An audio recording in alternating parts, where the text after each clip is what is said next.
What are you looking at? This was another decisive victory for Papyrus. Nyeh. Yeah. Eh?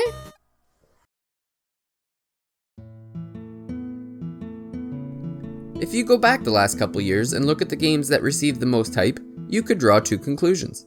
Either the market for quirky RPGs in the vein of Earthbound is underserved, or the base that craves them has some of the most passionate fans around. While there's likely a bit of truth to both arguments, it might just be that creating an RPG that has the right mix of a compelling story, sense of humor, and a unique combat mechanic is a rare accomplishment. That once-a-generation feat last occurred in 2016. The Toby Fox developed Undertale was so beloved by the base that a copy of the game was presented to the Pope by a fan. Now 2 years later, the port to Switch arrives without the same level of fanfare and with a much smaller audience of folks who haven't played it yet.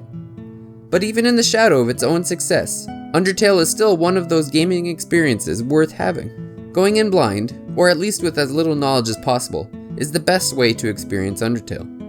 Only a short explanation to update the current status of the world is provided at the onset. That monsters and humans once lived together, but a war that broke out between them has led to the banishment of the monster race to a cave inside a mountain, never to be heard from again.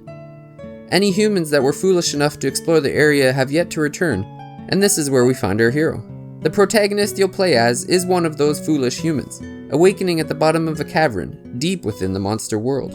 The one piece of advice you should have before starting: don't be fooled into playing Undertale as a traditional RPG.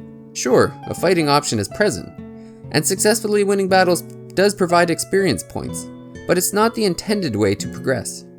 The true experience is to play as a pacifist, and is both possible and encouraged to complete the game without killing anyone. By showing mercy, instead of attacking monsters, a unique avoidance mechanic is triggered. This comprises of moving a heart around inside of a box and avoiding different objects and attacks that are specific to each monster. This version of Undertale is, apart from a few minor additions, the same experience as on PC. Those few add-ons can't really be discussed without spoilers, but what I can say is that the overall experience will remain the same. The Switch version is really meant for people like myself, who have been interested in playing but only on a Nintendo console. If you own it on PC, then the only reason to pick it up would be able to play it on the go. Going through the experience today, it's easy to see why Undertale was the talk of the town 2 years ago. It's not an overly long playthrough, but it's an impactful 7+ hours. A slow burn that starts off cute, but builds up to an absolutely thrilling last couple hours. I'm not sure if the Pope has actually gotten around to playing it yet, but he would be doing himself a disservice if he hasn't.